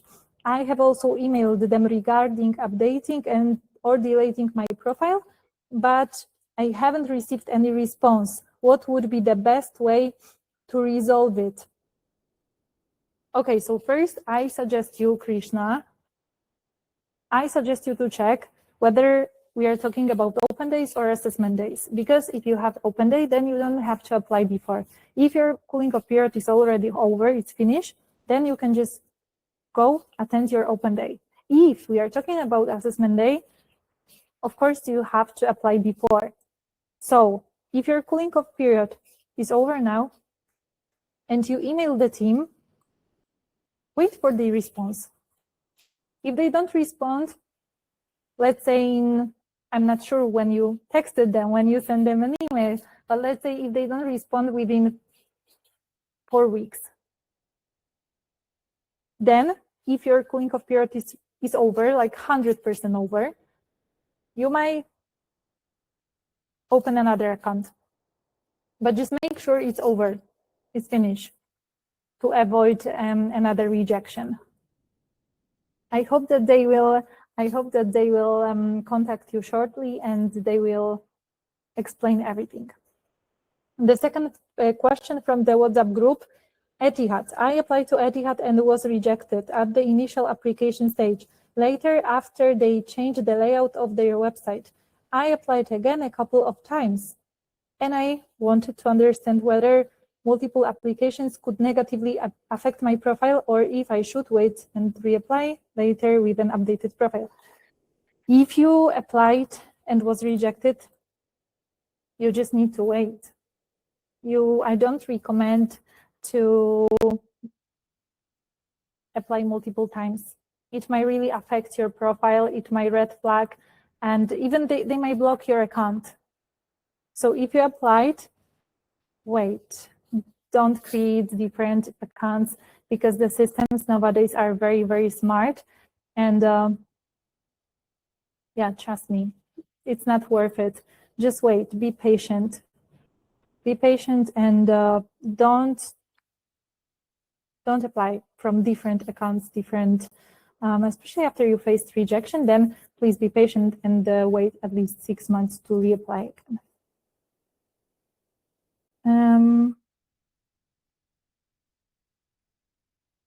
Okay, so I don't see any questions here on chat. On chat. Okay. Hi, Marta. Nice meeting you. Thank you for all valuable information. Could you please talk about role play with Etihad, with the recruiter EY? Okay. Hi, Lisa. Nice to meet you. When it comes to role play with the recruiter, yes, it's a part of your final interview. So basically, the recruiter will give you a situation and you need to play with the recruiter. So in my case, I remember was the recruiter gives me the scenario. Imagine that you are a receptionist at a 5-star hotel and I'm a guest. I'm frustrated because there is no Wi-Fi in my room and I need to work from my room. I work remotely. How would you handle this situation? So basically the situation was with dissatisfied customer. And all of the role plays are basically about these difficult customers. So you just need to tell the recruiter, how would you handle this?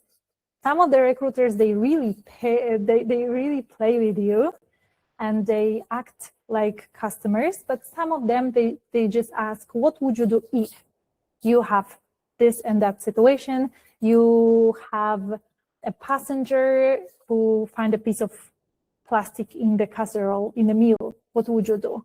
And then you just need to tell what would you do. That's the role play. I would do this and this and that and that and that and that. That's it. That's it for the role play. So again, some of them might ask you, what would you do if difficult customer or difficult passenger?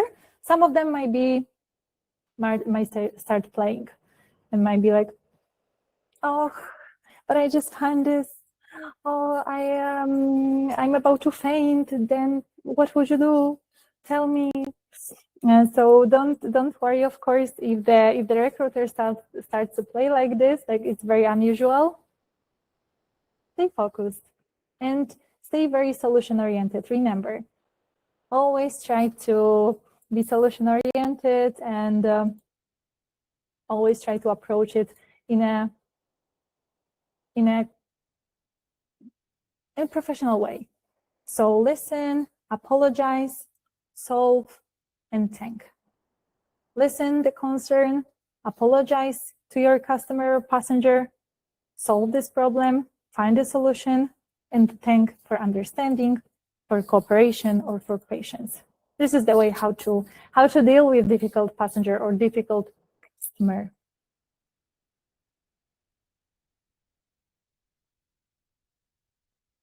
Wait, I'm reading your questions.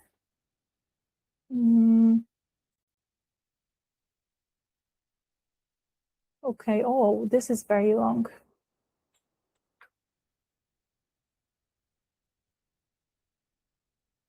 How to prepare for 2 airlines at the same time waiting for the Riyadh assessment day, but I wanna give another try on Etihad virtual assessment. Julieta, hi Julieta. Okay, you prepare for 2 airlines. How to prepare for 2 airlines?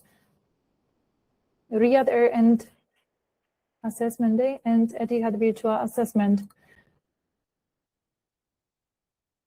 You just need to approach every airline. You just need to start preparing for the first, let's say you have the assessment day with Riyadh Air, so then start preparing for Riyadh Air. The questions are very similar. Everything is very similar, to be honest. So you just need to adapt your answer slightly. Know something about Etihad, know something about Riyadh Air as well, and try to change slightly the answers. But it's definitely, it's normal to prepare at the same time simultaneously for different airlines because it's very similar. But if, for example, if you're waiting for, if Riyadh Air is your you have, let's say, assessment day very soon, then of course prepare for Riyadh first, and then if virtual assessment with Etihad is later, then prepare for Etihad later. It's normal, it's okay, you will handle because this is very similar. This is very similar.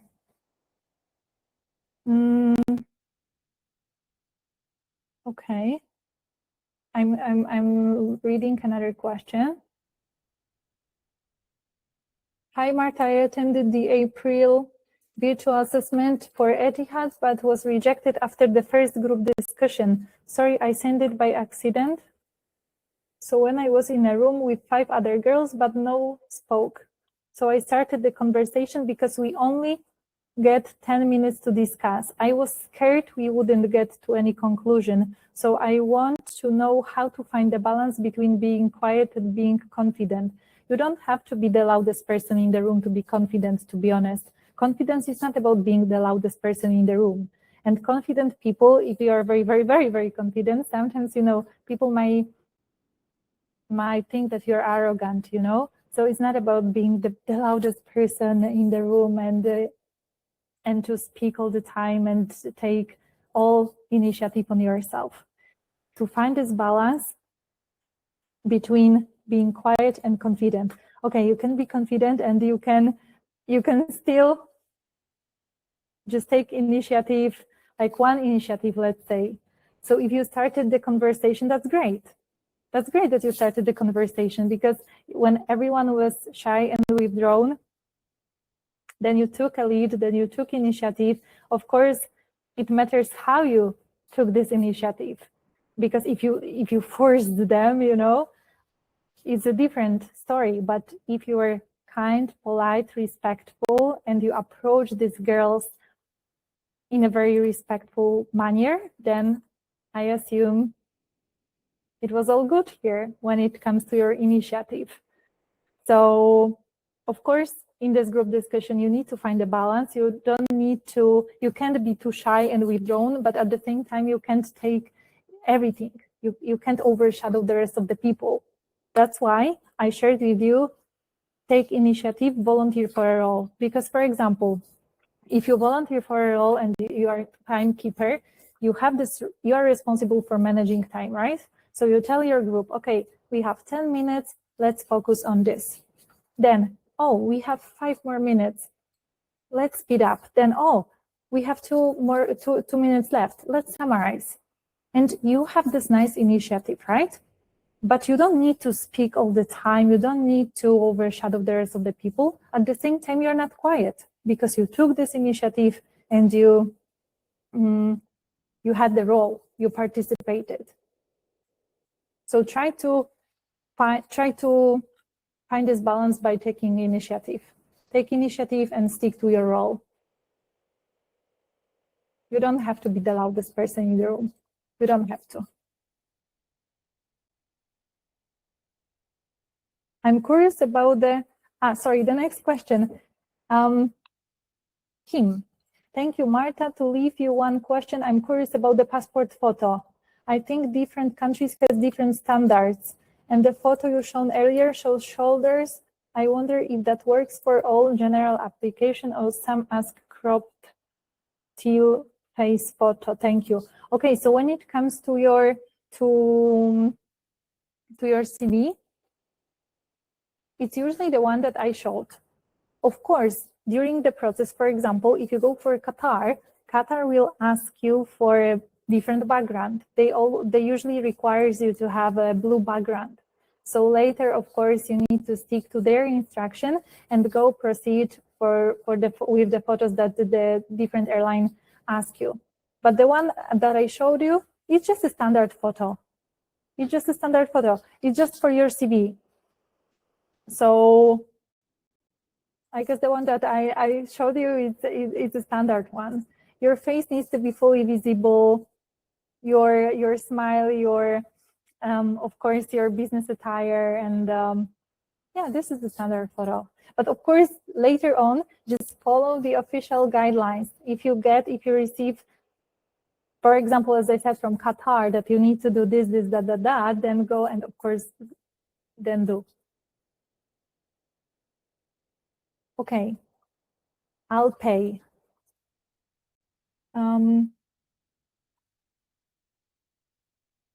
My question is that I had already applied for an invite-only assessment day in Istanbul. I got accepted 2 times with the same CV, attended an event, and got eliminated. You think I reapply with the same CV that I've been invited 2 times because my cooling off period is over for Emirates?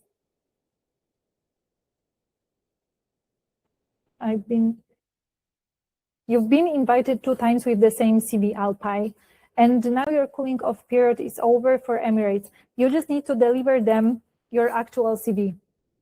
So if the same CV is the actual one, if nothing has changed, and it was accepted before, I believe you can go ahead and apply. But of course, provide them with the actual information. So if you're, let's say, changed your job, you change the company, then update everything. Everything needs to be consistent and professional. Oh, and make sure your cooling off is over.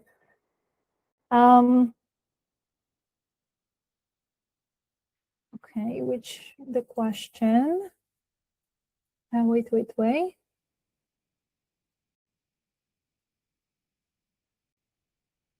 Okay, Lion. Hi, Marta. I hope you're doing well. Do you have any idea what is happening with hiring in the Middle East? Emirates is only hiring in Dubai in the Middle East. Do you think I have to spend money to travel to Dubai or wait for them to come back to my country? Thank you. Okay. Lion, so from what I know, Emirates, they still hire, like they have many open days and many assessment days worldwide. Of course, the situation in the Middle East might impact the recruitment process and the hiring process. It might be slower at that time. However, they continue to hire people. And do you think I have to spend money to travel to Dubai? It depends on your situation, Lion. If you can afford this and if you really want to to travel, to get this job as soon as possible, you have visa and everything, then you can go. Then you can apply first, right? And then if you can travel to Dubai. But if there is no pressure, if you don't want to spend money, I know it takes money, commitment, and time to travel to different places, then just wait and explore other opportunities. Because some airlines like Etihad, you might have your process fully online. So it depends on you. If you can travel, if that's okay, then travel. If you don't want, just wait.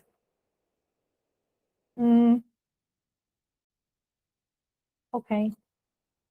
Yuneli.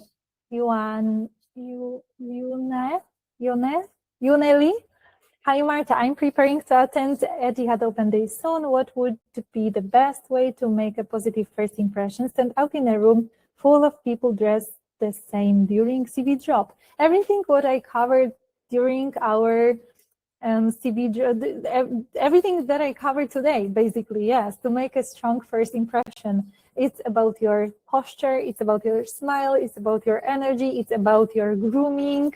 Everything needs to be perfect, everything needs to be on point if you want to make strong first impression. Just enter this room, greet the recruiters with a smile, move with intention, make sure your grooming is on point, and bring nice energy, carry yourself with a positive energy. Prepare your documents, make sure your CV is strong. Here, to make sure to make a first strong impression, really it's all about your energy, how you carry yourself, and all of the small details. Be before time, have everything prepared, make sure your grooming is on point. Everything that I showed you today. Greet them, thank them after, before introduction, and be kind, warm, and respectful. And listen to their instructions. If they ask you, introduce yourself. If they ask you, pass me the CV, pass the CV, just be present and follow the instructions very carefully. Hi,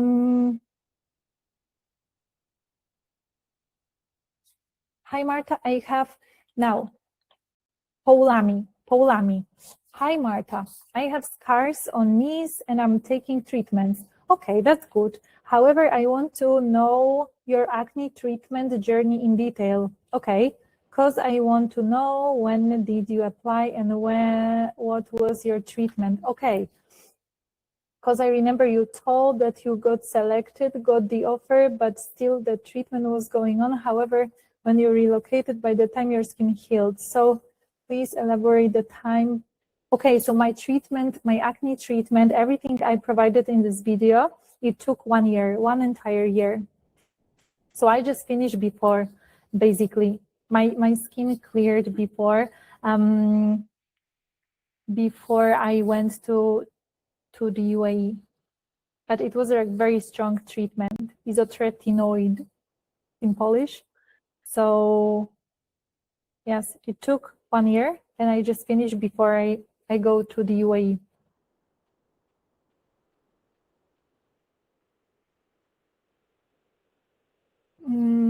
But what's your, because I want to know when did you apply? Yeah, I applied, and I applied, but it took me 9 months from application to arriving in Abu Dhabi. So I finished before. It took me 1 year, so I just started before.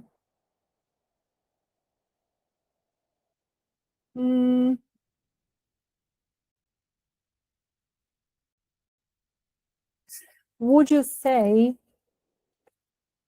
Udele? Oh, I'm so sorry, guys. Udele.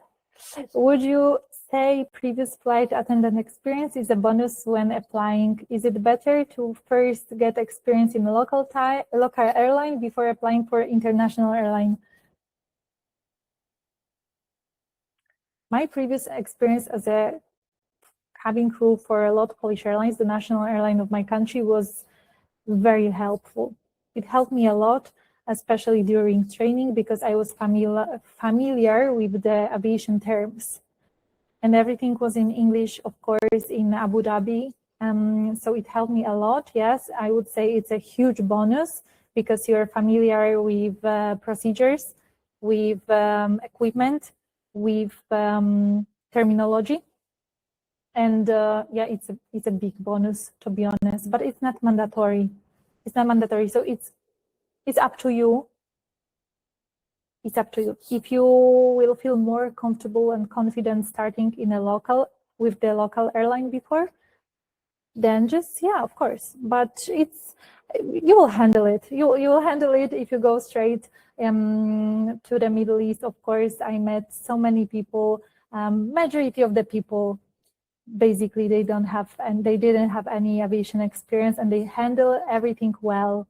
So of course, it's a bonus, but it's up to you if you want to start like straight, go to the Middle East, then go. If you want to prepare, then of course prepare with a local airline. Okay. Another question. Irvan. Hi, Irvan. Hi, Marta. Nice to meet you. Good evening from Indonesia. I want to ask you about how you did you keep yourself motivated and consistent throughout those 4 rejections that you had before you finally got your dream job? Thank you. I didn't see any other way for me. I didn't see anything. I was so motivated, and of course, every rejection hurt me a lot. However, after I cried, the motivation always just came back, and I was even stronger because I thought, okay, this is my dream. This is only one thing that I can imagine doing right now. I don't want to go back to the office, so let's go for it. And I started journaling. I started working on my confidence. Basically, I just started treating every rejection as a signal that I can improve myself.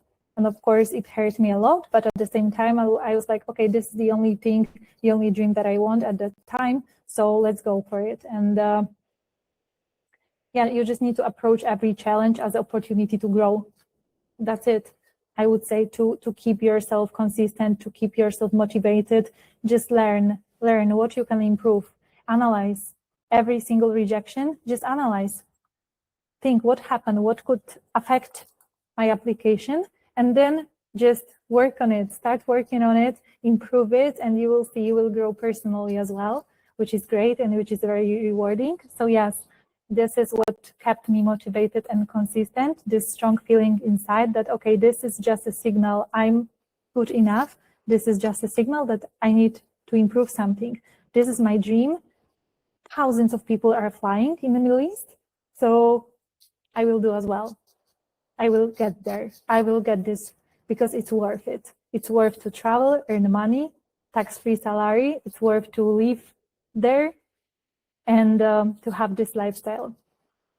I didn't want to go back to the office, so that was the only option for me at that time. I was so motivated. And again, yes, I started working on myself a lot and improving.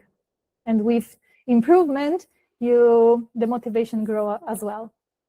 So approach this, okay, I got rejected. What happened? What should I work on right now? And just go for it. Go for it. And I use many confidence tools, many like mantras or self-trust record. I journal, I meditate, I read a lot, like many other tools. Yeah. Okay. Now, Soundarya.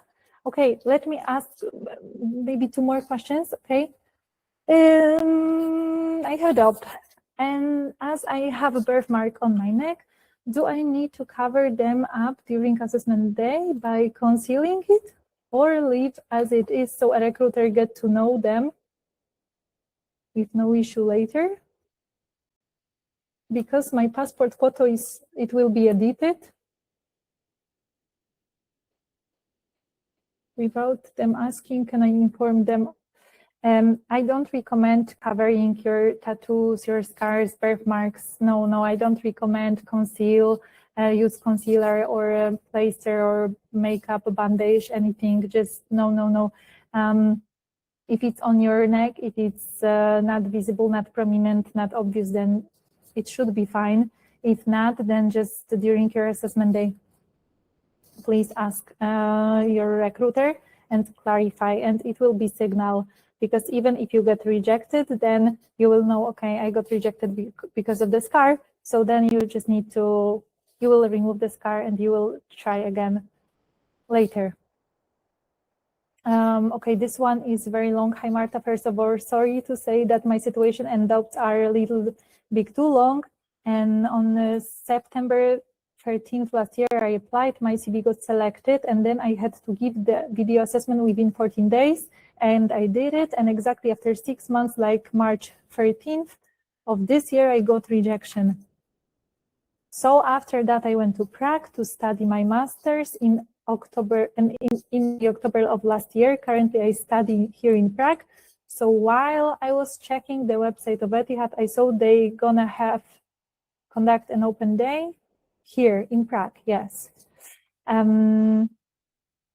They didn't mention the date and the venue first, but there were like an option to register for event. I registered and got an invitation mail as well. And then after some days, I got an email in which they said they gonna cancel because of the war. And now they reschedule on July 7th. I couldn't see any registration option for the event as well, as they have changed the website entirely. So I applied again with doing some modification on CV that I got accepted in last year, September, and this time I got rejected. So I already have 2 times rejection. I didn't respect the cooling off period. Will it be problem for the open day event, or should I attend or no? If you faced rejection, then you just need to wait at least 6 months to be able to attend the open day with Etihad. So don't worry about this rejection, really, just a part of your journey. And I faced 4 rejections. Many people which I met on board faced many rejections as well, and then became a successful cabin crew members. So don't take it personally. Just try to approach it in a different way. If you face this rejection, when was the rejection?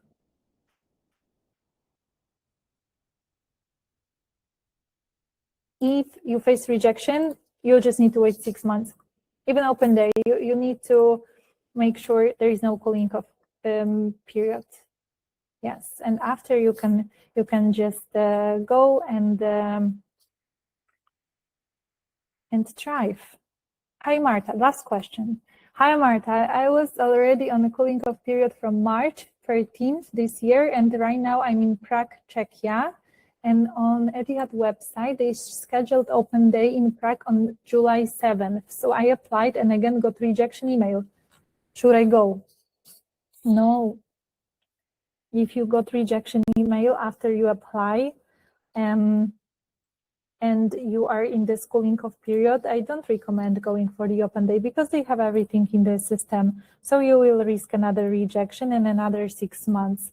The most important right now is to wait, stay patient, don't go, wait for another opportunity in the next 6 months. And in the meantime, Vivek, remember, you have different airlines. You can approach different airlines, not only Etihad, there is a Emirates recruiting people as well in Europe right now, or every other.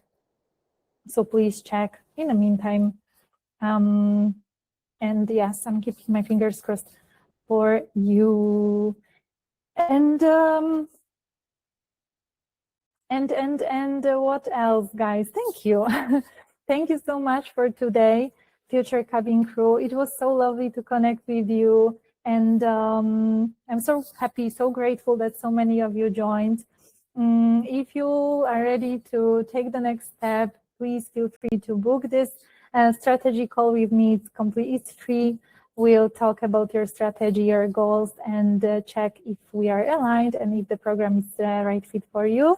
And I hope, to see you all on board one day. And I'm of course, as always, keeping my fingers crossed for you. And I really hope that this session, this webinar, will help you on your journey, and you will get your wings. And yes, I'm very happy, very, very, very happy. I didn't even notice how many people join at once. I will maybe check it later, but thank you so much. Wait, there is another page here, like thank you page. This one, yeah. So thank you so much, guys. And yes, keeping my fingers crossed for all of you, all the best. And I'm sure that if you are here, you were made to fly. So even if you face this rejection 1, 2, 3, 4 times, go for it. Anyways, just go for it. And yes. And happy Sunday, wherever you are, guys. Have a good day, and thank you for everything. And we are in touch. We are in touch. Yes. Bye.